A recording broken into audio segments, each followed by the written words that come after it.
وزارة الخارجية الجزائرية تحتج بقوة وتتوعد أنها سترد بالطريقة التي تراها مناسبة. مشاهدي الكرام، تحية طيبة. في التفاصيل، احتجت وزارة الخارجية الجزائرية بقوة يوم الأحد على قيام المغرب بإزالة الملكية على 3 مباني مملوكة للدولة الجزائرية بالعاصمة الرباط من أجل توسيع مقر وزارة الخارجية المغربية.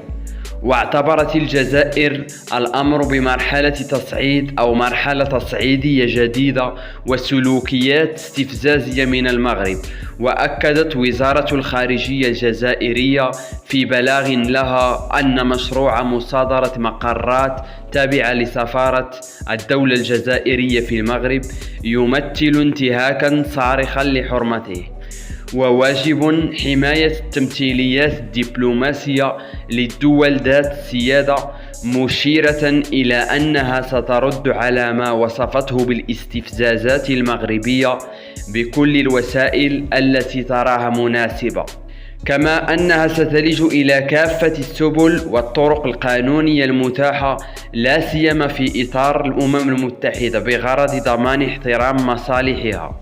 وأشارت وزارة الخارجية الجزائرية في بلاغها أن المشروع المغربي يتعدى بشكل حاسم عن الالتزامات المنبثقة عن اتفاقيات فيينا للعلاقات الدبلوماسية، والتي تفرض على المغرب احترام وحماية السفارات المتواجدة على أراضيها في كل الأوقات وتحت جميع الظروف. وأذانت الجزائر في نفس البلاغ ما وصفته بعملية السلب المتكاملة الأركان، واعتبرت أن ذلك يخالف توافقات وواجبات الالتزامات التي ينبغي أن تتحملها بكل صرامة ومسؤولية أي دولة عضو في المجموعة الدولية.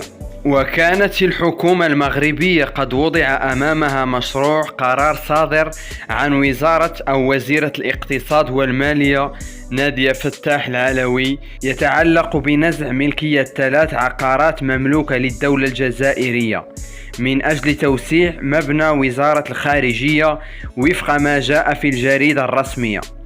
يتعلق الأمر بمشروع مرسوم بإعلان المنفعة العامة تقضي بتوسيع مباني إدارية لفائدة وزارة الشؤون الخارجية والتعاون الإفريقي والمغاربة المقيمين بالخارج الكائنة بجماعة الرباط، وبنزع ملكية العقارات اللازمة لهذا الغرض وفق ما جاء العدد 5811 من نشر الجريدة الرسمية الخاصة بالإعلانات القانونية والقضائية والإدارية الصادرة بتاريخ 13 مارس 2024.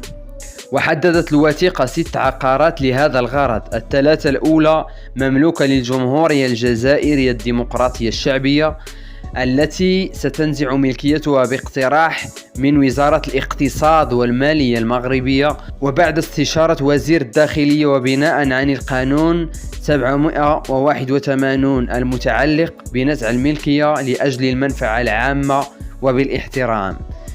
مشاهدي الكرام، شكرا على حسن المتابعة وإلى اللقاء.